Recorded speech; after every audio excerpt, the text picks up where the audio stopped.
Okay, progress on the battery bank. We have 6 2.5 kilowatt hour batteries. So doing a little bit of quick math, that's 15 kilowatt hours of storage. Not bad at all, not bad at all.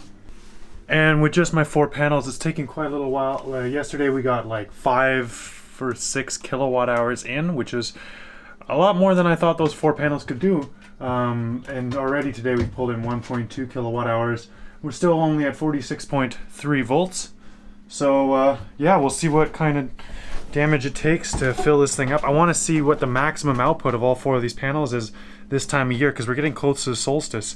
So for us up here in BC, that would be like the maximum amount of power they can really pull in their current arrangement, not like, you know, not angled up to the sun and water cooled and all these other things that would of course make it more efficient. But today I want to get back into one of our time-honored traditions, sanding. Now, many of you said I should get into the angle grinder game, and lately we've been trying it out, and I really enjoy this little 4.5 inch grinder. I can't believe that this little grinding wheel is the first one. It's still going strong. So that's definitely the fastest way of sanding that I've found so far. It's also the messiest way of sanding. It makes a huge mess, throws dust everywhere. So in order to fix that, we've got ourselves a little bit of an invention. So in order for us to make use of that grinder, I bought myself a portable sanding booth. It's actually just a cheap Tupperware container, but so I'm gonna lay it top side down, cut some holes in it, and we should have a grinding surface to work on that will keep the dust at bay, hopefully.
Alright, well the bin itself is keeping in at least 90% of the dust, but some of the fin particulate is getting out in the cracks right along the bottom, so we're not quite done modifying it just yet.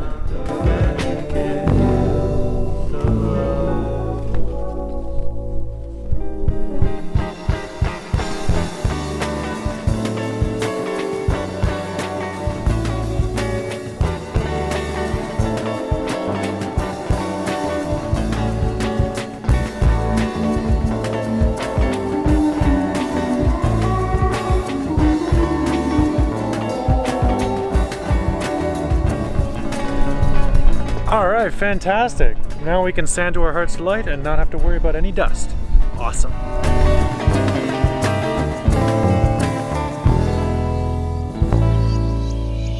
Alright, I'm super happy with that modification. The towel adds the last little bit. It doesn't let hardly any dust out.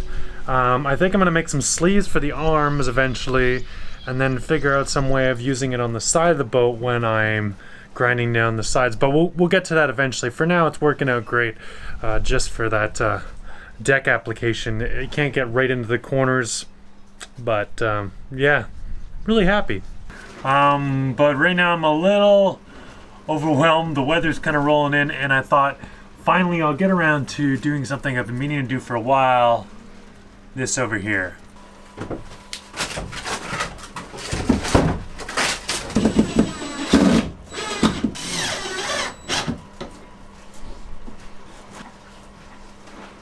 So yeah, with all the help that's been coming out lately, organization has been a bit of an issue.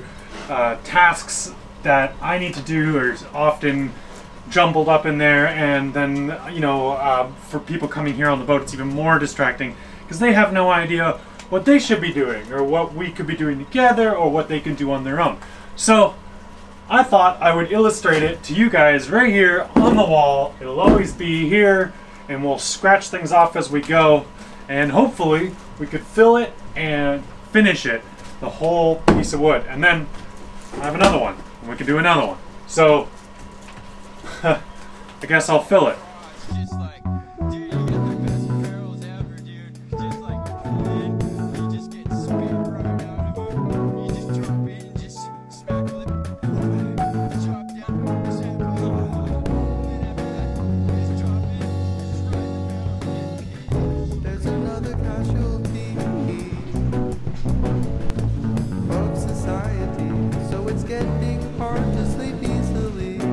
Yeah, I mean, that's not the whole list, but I mean, it's stuff I kind of know I can do either now or very, very shortly.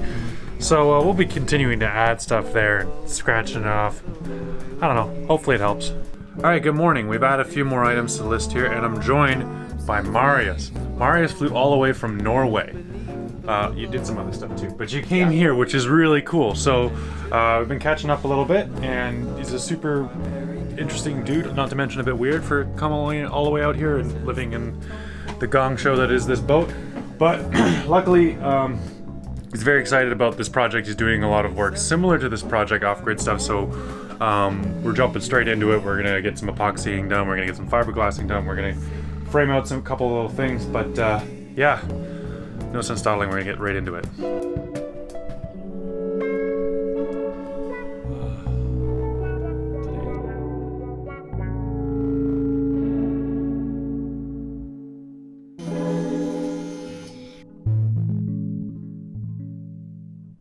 From 1994 to 2000. After his time in the military war, then December 2016, Chrysler Space proposed about a transport plane carrying the Red Army class.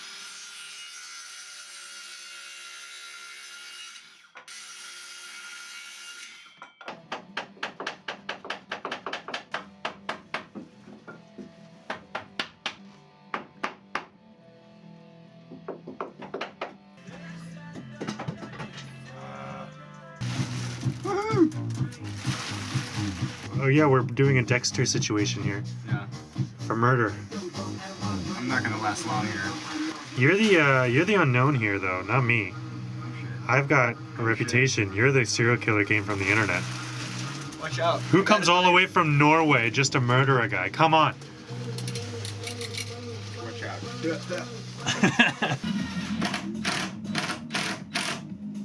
Alright, so as you can see, the framing has been going on really well. The main deal with this is like we've been having a lot of that material lying around. Mark's got us a lot of stuff, but I hadn't used it and it was just lying around. It's underfoot all the time. So we'll get some framing done, I figured, and then we can clear up some space. We'll get as much of this material used up as we can, and then, and only then, can I go and buy some more plywood. Because plywood takes up a lot of space. And space is at a premium here on this boat. So now that the framing is kind of figured out, and we started placing the pieces in the right order, and all the cuts have been made, I gotta get into epoxy and make it all permanent. So I wanna go over the 3 types of filler that I'm using in this epoxy. Okay, so as you guys remember, I am using Old Timers Industries epoxy. If you guys haven't checked it out, I'll put a link in the description. This stuff is fantastic, and this temperature is just a little cooler. We have like almost 2 hours of working time on this stuff. I'm having a great time, and using it for structural is so nice because it's nice and thick. It mixes well. I've never screwed up a batch. It's very forgiving. I've been really enjoying it. Plus, for you guys, it's mail order. So wherever you are, wherever you're working on a project, you get it shipped right to your door, which is not common for epoxy, trust me. Okay, of these 3 fillers, I picked these up at Industrial Plastics. We got Anti-Sag, we got Pro-Fill, and we got Interfibe. Now, I've been using Interfibe a lot. Interfibe is kind of your go-to fillet, especially if you want to do fillets, structural stuff, thickening out epoxy to bond 2 pieces of wood together really well. Interfibe is very structural type, okay? Pro-Fill is kind of the opposite. Pro-Fill is like a bubble texture.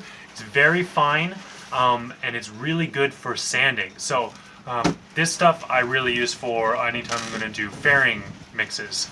Fairing mixes to get everything totally smooth. What I'll do is I'll mix this in with the epoxy, get a consistency I'm happy with. Depending on whether I'm working on a horizontal surface or a vertical surface, I'll go anywhere between kind of peanut butter to honey to somewhere in there. And then, yeah, this sands out really uniformly, really smoothly.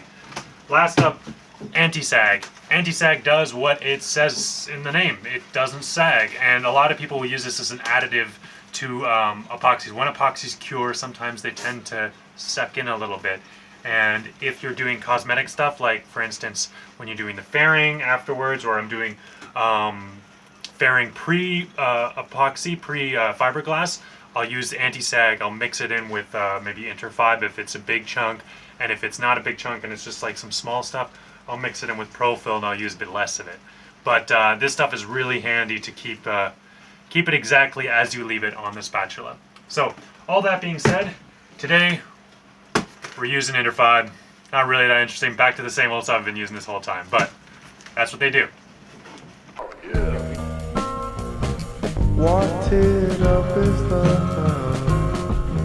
sun. What can make it a sin? Word involved. Some sort, I guess the world lives on airport.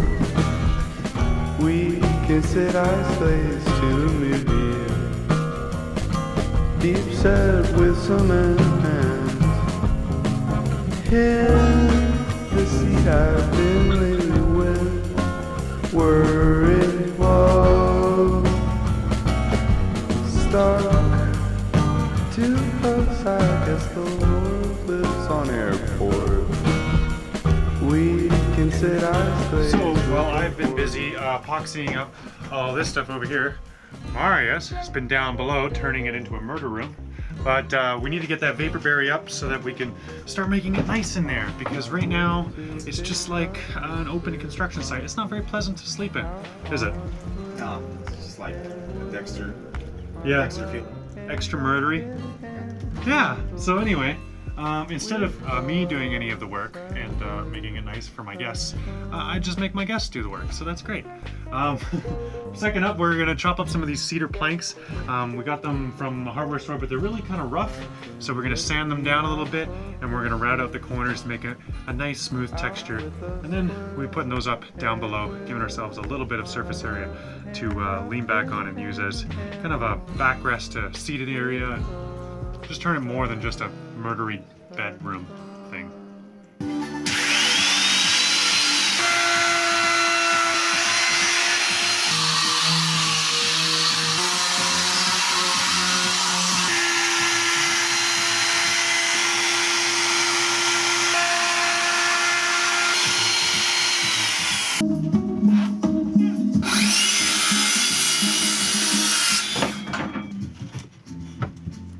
Bring enough to share with the whole class?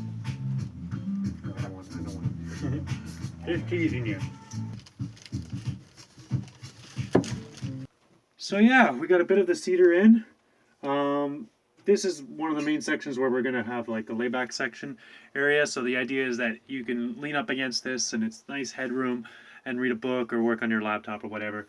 And then we'll be fitting storage here, here on this side as well, and have a little headboard at the back. But we're doing good. But yeah, we got a lot of good work done today. It's nice to smell cedar sawdust.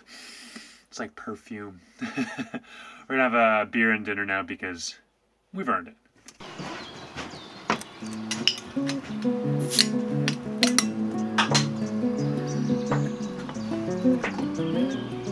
Sir, what the fucking what? Stop working. Put it down. I need to clean up, dude. Cheers.